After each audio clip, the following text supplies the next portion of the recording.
G'day YouTubers, this is episode 2 of Project John Deere 1010 backhoe project. So the first step of this episode was to try to get these counterweights off, and I didn't have a 3/4 inch impact wrench, so with every project necessitates a new tool, so I bought this impact wrench off eBay. Ingersoll Rand, good brand. Unfortunately, still made in China. I guess if you have to have a China tool, buy a name brand one. Usually they're higher quality, but still.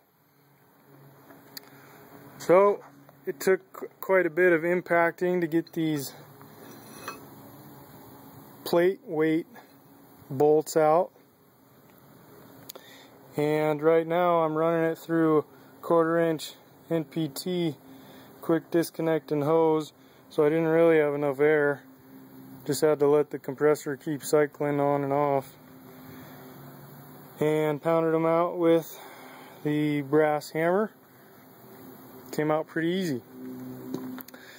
There are hooks right here, D shackles or D ring right here, I assume for lifting this off, but the problem is it's towards the front, and I see if I took this bolt out it would just fall backwards, so I didn't really like that. I'm going to make some lifting points that'll go off of a bracket that these bolts will go through, so it'll be centered right on the weights and won't have to worry about it flopping forward or back any. At least that's the theory. Okay, here are the brackets I made. The bolt will go through this hole, and a D-ring will go through this hole. This is just angle steel that I had in my scrap bin. It's 1/4 inch thick. That should be plenty strong to lift that much weight, especially 2 of them. And I did this with my plasma cutter. It is a Lotus LTP 8000. Got it off a guy on eBay. That's an 80 amp plasma cutter. It's about as big as you can go with 240 volt single phase input, and it's rated up to inch thick steel plate.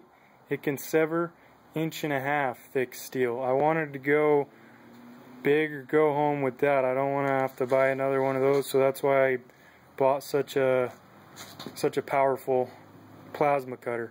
If you do a lot of steel work, you owe it to yourself to own a plasma cutter. They're kind of expensive, especially in today's inflationary period of the economy, where prices of everything are going up. Normally electronics fall in prices, but inflation's so bad that even things like this plasma cutter, which is mostly electronics, are rising in price. Anyways, rant off. So I just cut these out with the plasma cutter, and it does produce slag, but it's not like oxyacetylene torch slag. It breaks off real easy.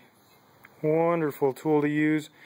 And could you imagine drilling holes that big in 1/4 inch steel? That would be a pain in the arse. So I'm going to slap some primer on these just because I'm going to leave them on the weights, and the weights are probably going to be stored outside. But I'm not going to grind it down smoother or sand it or anything. That's good enough.